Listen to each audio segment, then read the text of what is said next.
September 30వ తేదీ రోజు కలిసినప్పుడు 7గురం కవులం ఉన్నాం. ఈ 7గురి కవులతో సార్ చర్చించినప్పుడు అడిగినాం, లంచ్ తర్వాత అడిగినాం, సార్ అందరిన్నారు ఇక్కడ రసమయ్య అన్న లేడు అని అన్నాం. ఒక మాట చెప్పింది సార్, రసమయ్య రావాల్సిన టైంలో వస్తాడు సురేంద్ర అని. ఏ టైంలో వస్తాడు అని ఆలోచించినాం. అప్పటికి చాలా పేర్లు పరిశీలనలో ఉన్నాయి, చాలా పేర్ల కోసం అల్లర్లు జరుగుతున్నాయి. నిజంగా సరైన టైంలో సరైన నాయకునికే ఇచ్చిండు, గాయకునికి కాదు, సరైన నాయకునికే. సమాజాన్ని నడపడానికి ఒక నాయకుడు సరిపోతాడేమో కానీ కళాకారుని నడపడానికి తెలంగాణ గడ్డ మీద రసమయ్య బాలకృష్ణ అన్న తప్ప ఎవరు దీన్ని నడపలేరు. ముఖ్యమంత్రి గారు చాలా చాలా చాకచక్యంగా ఆలోచించి అద్భుతమైన నాయకుని అందించిండు. సార్ మీకు సలాం.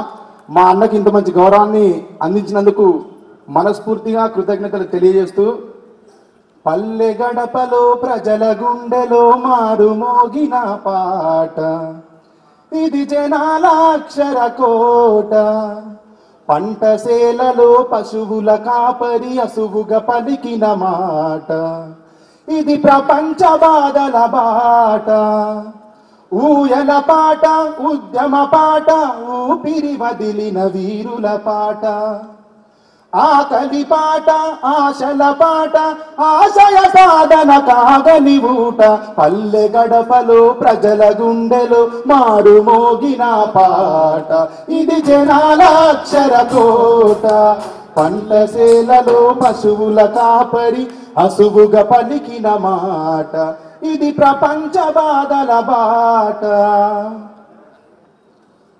ఓరుగల్లు రేబర్తిలో పుట్టి మానవతను వెలిగించిన పాట, పాలమూరు పొత్తిళ్లలో పెరిగి ప్రభుత్వాన్ని పడగొట్టిన పాట, రావురు కులలో రగిలి రాష్ట్ర సాధనకు సాగిన పాట, పల్లె గడపలో ప్రజల గుండెలో మారు మోగిన పాట, ఇది జనాల అక్షర తోట, పంటసేలలో పశువుల కాపరి అసువుగా పలికిన మాట, ఇది ప్రపంచ బాధల మాట, ఊయల పాట, ఉద్యమ పాట, ఊపిరి వదిలిన వీరుల పాట, ఊపిరి వదిలిన వీరుల పాట, ఊపిరి వదిలిన వీరుల పాట, ఆకలి పాట, ఆశల పాట, ఆశయ సాధన కాగని మూట, పల్లె గడపలో ప్రజల గుండెలు మారు మోగిన పాట, ఇది జనాల అక్షర తోట, పంటసేలలో పశువుల కాపరి అసువుగా పలికిన మాట, ఇది ప్రపంచ బాధల మాట, ఇది ప్రపంచ బాధల మాట, ఇది ప్రపంచ బాధల మాట. థ్యాంక్ యూ, కృతజ్ఞతలు. ఈ ఆఫీస్లో రసమయ్య అన్నని చూస్తామని అనుకోలేదు, రసమయ్య అన్నతో పాటు మేమందరం ఇక్కడ కూర్చుంటామని అనుకోలేదు. ఇది జన్మత అంది వచ్చిన భాగ్యంగా భావిస్తున్నా. జై తెలంగాణ. థ్యాంక్ యూ సురేందర్ గారు.